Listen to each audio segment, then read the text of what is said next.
En aquel tiempo dijo Jesús a sus discípulos: si vuestra justicia no es mayor que la de los escribas y fariseos, no entraréis en el reino de los cielos. Habéis oído que se dijo a los antiguos: no matarás, y el que mate será reo de juicio. Pero yo os digo, todo el que se deja llevar de la cólera contra su hermano será procesado. Y si uno llama a su hermano imbécil, tendrá que comparecer ante el Sanedrín, y si lo llama necio, merece la condena de la hiena del fuego. Por tanto, si cuando vas a presentar tu ofrenda sobre el altar, te acuerdas allí mismo de que tu hermano tiene quejas contra ti, deja allí tu ofrenda ante el altar y vete primero a reconciliarte con tu hermano, y entonces vuelve a presentar tu ofrenda. Con el que te pone pleito, procura arreglarte enseguida mientras vais todavía de camino, no sea que te entregue al juez y el juez al alguacil y te metan en la cárcel. En verdad te digo que no saldrás de allí hasta que hayas pagado el último céntimo. Palabra del Señor. Gloria a ti, Señor Jesús. Una vez más, nuestro Señor expone una ley moral, un principio de comportamiento ético difícil, muy difícil, pero lo hace con la perspectiva de la eternidad. Es esa perspectiva la que da sentido a todo, la que coloca las cosas en su sitio. El que no haga esto no entrará en el reino de los cielos. Será el juez supremo, Dios nuestro Señor, aquel que nos dé el castigo o la recompensa merecidos por nuestras obras, por nuestro comportamiento.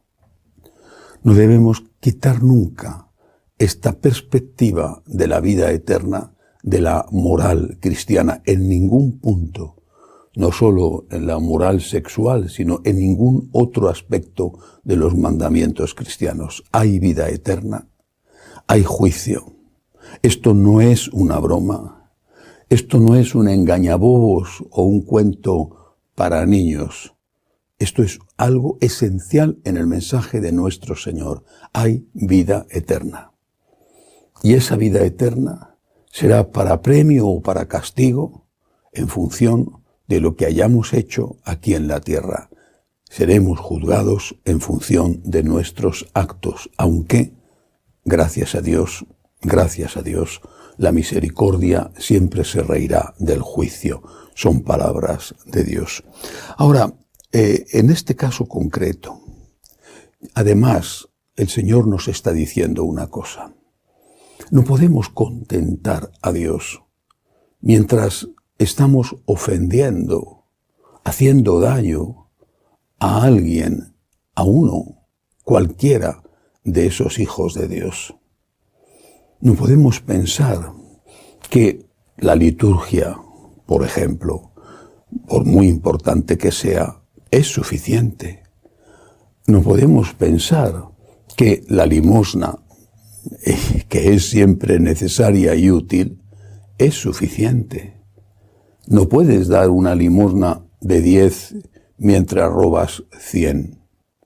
No puedes estar con la conciencia tranquila haciendo adoración del Santísimo mientras no pagas el salario justo a tus empleados o mientras no cumples tus deberes de empleado de una forma honesta. Tenemos que rezar.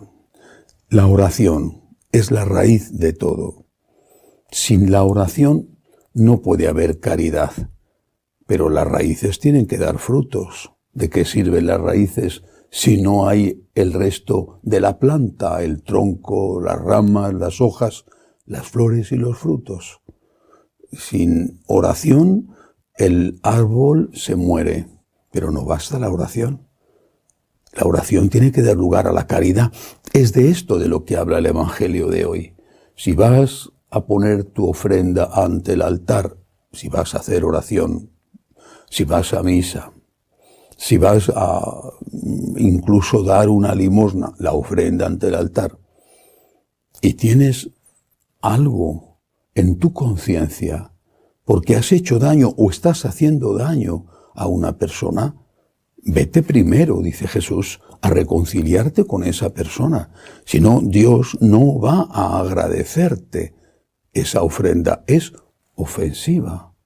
Lo mismo nos sucedería a nosotros si alguien se presenta con un regalo, un bello regalo, y a la vez sabemos que está haciendo mucho daño a uno de nuestros hijos. No le diríamos, mira, te agradezco tu regalo, pero el mejor regalo que me puedes hacer es que dejes de hacer daño a mi hijo. ¿No le diríamos eso? ¿Cómo pueden agradarle a Dios nuestras oraciones, que deben ser hechas? ¿Cómo pueden agradarle a Dios nuestras penitencias, que deben ser hechas, si no tenemos justicia y si no tenemos caridad?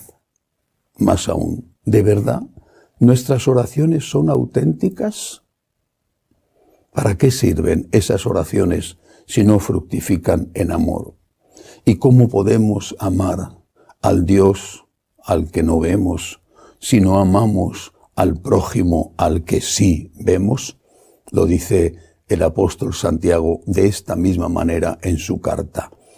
Por eso, oración, Santa Misa, pero también arrepentimiento, confesión y hacer todo lo posible para que nadie tenga algo contra nosotros, o al menos que no lo tenga con razón.